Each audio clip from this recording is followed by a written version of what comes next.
नमस्कार, प्रणाम। मैं हूं आपका होस्ट और दोस्त आनंद और आप सब हमारे साथ जुड़े हैं हमारे पर्सनल ब्लॉग सत्य सनातन पर। आज मैं आप सबको भगवान गणेश की वो कथा सुनाने वाला हूं जो भाद्र शुक्ल पक्ष के चतुर्थी के दिन सुनने से सारी दुखों को दूर करता है। संकष्टी गणेश चतुर्थी व्रत करने से घर परिवार में आ रही विपदा दूर होती है। कई दिनों से रुके मांगलिक कार्य संपन्न होते हैं तथा भगवान श्री गणेश असीम सुखों की प्राप्ति कराते हैं। माह की किसी भी चतुर्थी के दिन भगवान श्री गणेश की पूजा के दौरान संकष्टी गणेश चतुर्थी व्रत की कथा पढ़ना अथवा सुनना जरूरी होता है। लेकिन इनमें से भाद्र शुक्ल पक्ष की चतुर्थी तिथि सबसे उत्तम मानी जाती है। पौराणिक एवं प्रचलित श्री गणेश कथा के अनुसार एक बार देवता कई विपदाओं में घिरे थे। तब वह मदद मांगने भगवान शिव के पास आए। उस समय शिव के साथ कार्तिकेय तथा गणेश जी भी बैठे थे। देवताओं की बात सुनकर शिव जी ने कार्तिकेय व गणेश जी से पूछा कि तुम में से कौन देवताओं के कष्टों का निवारण कर सकता है। तब कार्तिकेय व गणेश जी दोनों ने ही स्वयं को इस कार्य के लिए सक्षम बताया। इस पर भगवान शिव ने दोनों की परीक्षा लेते हुए कहा कि तुम दोनों में से सबसे पहले पृथ्वी की परिक्रमा करके आएगा वही देवताओं की मदद करने जाएगा। भगवान शिव के मुख से यह वचन सुनते ही कार्तिकेय अपने वाहन मोड़ पर बैठकर पृथ्वी की परिक्रमा के लिए निकल गए, परंतु गणेश जी सोच में पड़ गए कि वह चूहे के ऊपर चढ़कर सारी पृथ्वी की परिक्रमा करेंगे तो इस कार्य में उन्हें बहुत समय लग जाएगा। तभी उन्हें एक उपाय सूझा। गणेश अपने स्थान से उठे और अपने माता पिता की 7 बार परिक्रमा करके वापस बैठ गए। परिक्रमा करके लौटने पर कार्तिकेय स्वयं को विजेता बताने लगे।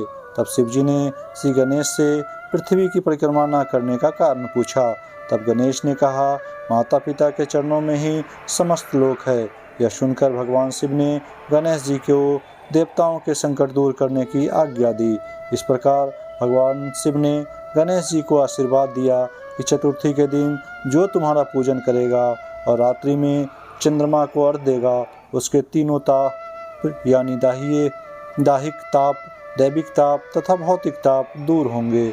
इस व्रत को करने से व्रतधारी के सभी तरह के दुख दूर होंगे और उसे जीवन के भौतिक सुखों की प्राप्ति होगी। चारों तरफ से मनुष्य की सुख समृद्धि बढ़ेगी। पुत्र पौत्रादि धन ऐश्वर्य की कमी नहीं रहेगी। एक और कथा बड़ी ही प्रचलित है। एक समय की बात है कि विष्णु भगवान का विवाह लक्ष्मी जी के साथ निश्चित हो गया। विवाह की तैयारी होने लगी। सभी देवताओं को निमंत्रण भेजे गए, परंतु गणेश जी को निमंत्रण नहीं दिया। कारण जो भी रहा हो, जब भगवान विष्णु की बारात जाने का समय आ गया, सभी देवता अपनी पत्नियों के साथ विवाह समारोह में आए। उन सब ने देखा कि गणेश जी कहीं दिखाई नहीं दे रहे हैं। तब वे आपस में चर्चा करने लगे कि क्या गणेश जी को न्योता ही नहीं दिया गया या स्वयं गणेश जी ही नहीं आए हैं। सभी को इस बात पर आश्चर्य होने लगा। तभी सबने विचार कर किया कि विष्णु भगवान से ही इसका कारण पूछा जाए। विष्णु भगवान से पूछने पर उन्होंने कहा कि हमने गणेश जी के पिता भोलेनाथ महादेव को न्योता भेजा है। यदि गणेश जी अपने पिता के साथ आना चाहते हैं तो आ जाते। अलग से न्योता देने की कोई आवश्यकता भी नहीं थी। दूसरी बात यह है कि उनको 1.25 मन मूंग, 1.25 मन चावल, 1.25 मन घी और 1.25 मन लड्डू का भोजन दिन भर में चाहिए। यदि गणेश जी नहीं आएंगे तो कोई बात नहीं, दूसरे के घर जाकर इतना सारा खाना पीना अच्छा भी नहीं लगता। इतनी वार्ता कर ही रहे थे, किसी एक ने सुझाव दिया, यदि गणेश जी आ भी जाएं तो उनको द्वारपाल बनाकर बैठा देंगे कि आप घर की याद रखना। आप तो चूहे पर बैठकर धीरे धीरे चलोगे तो बारात से बहुत पीछे रह जाओगे।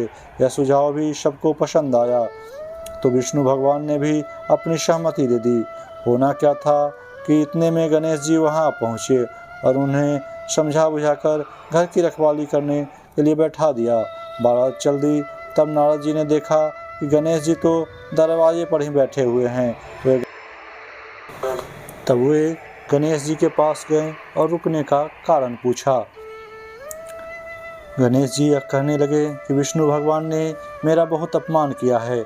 नारद जी ने कहा कि आप अपनी मूषक सेना को आगे भेज दे तो वह रास्ता खोद देगी, जिससे उनके वाहन धरती में धंस जाएंगे। तब आपको सम्मानपूर्वक बुलाना पड़ेगा। अब तो गणेश जी ने अपनी मूषक सेना जल्दी से आगे भेज दी और सेना ने जमीन खोद दी। जब बारात वहां से निकली तो रथों के पहिए धरती में धंस गए। लाख कोशिश करे परंतु पहिए नहीं निकले। सभी ने अपने अपने उपाय किए परंतु पहिए तो नहीं निकले, बल्कि जगह जगह से टूट गए। किसी को समझ नहीं आ रहा था कि अब क्या किया जाए। तब तो नारद जी ने कहा, आप लोगों ने गणेश जी का अपमान करके अच्छा नहीं किया। यदि उन्हें मना कर लाया जाए तो आपका कार्य सिद्ध हो सकता है और यह संकट टल सकता है। शंकर भगवान ने अपने दूत नंदी को भेजा और वे गणेश जी को लेकर आए। गणेश जी का आदर सम्मान के साथ पूजन किया। तब कहीं रथ के पहिए निकले। अब रथ के पहिए निकल गए परंतु वे टूट फूट गए तो उन्हें सुधारे कौन। पास के खेतों में खाती काम कर रहा था, उसे बुलाया गया। खाती अपना कार्य करने के पहले श्री गणेशाय नमः कहकर गणेश जी की वंदना मन ही मन करने लगा। देखते ही देखते खाती ने सभी पहियों को ठीक कर दिया। तब खाती कहने लगा कि हे देवताओं, आपने सर्वप्रथम गणेश जी को नहीं मनाया होगा और न ही उनकी पूजन की होगी, इसलिए तो आपके साथ यह संकट आया। हम तो मूर्ख अज्ञानी हैं, फिर भी पहले गणेश जी को पूजते हैं, उनका ध्यान करते हैं। आप लोग तो देवतागण हैं, फिर भी आप गणेश जी को कैसे भूल गए। अब आप लोग भगवान श्री गणेश जी को की जय बोलकर जाएं तो आपके सब काम बन जाएंगे और कोई संकट भी नहीं आएगा। ऐसा कहते हुए बारात वहां से चल दी और विष्णु भगवान का लक्ष्मी जी के साथ विवाह संपन्न करा के सभी सकुशल घर लौट गए। हे गणेश जी महाराज, आपने विष्णु को जैसा कार्य सारियो वैसा कार्य सबको सिद्ध करो। बोले गजानन भगवान की जय। ये कथा जो भी सुनता या सुनाता है उसकी हमेशा ही विजय होती है, उसके सारे कार्य हमेशा ही पूर्ण होते हैं। बोलो गणेश जी महाराज की जय। आज के लिए बस इतना ही। मिलते हैं फिर अपने नए ब्लॉग वीडियो के साथ और आपसे होंगी ढेर सारी बातें। तब तक के लिए खुश रहें, मस्त रहें और अपने ध्यान को प्रभु चरणों में यूं ही लगाए रखें। नमस्कार, प्रणाम। और हाँ दोस्तों, यदि वीडियो पसंद आया हो तो लाइक और सब्सक्राइब करना ना भूलें और साथ ही शेयर करें ताकि और लोग भी हमारे साथ जुड़े। और कमेंट बॉक्स में अपनी प्रतिक्रिया देना ना भूलें जो आपकी सक्रियता को दर्शाता है। एक बार फिर से नमस्कार, प्रणाम, जय हिंद, धन्यवाद।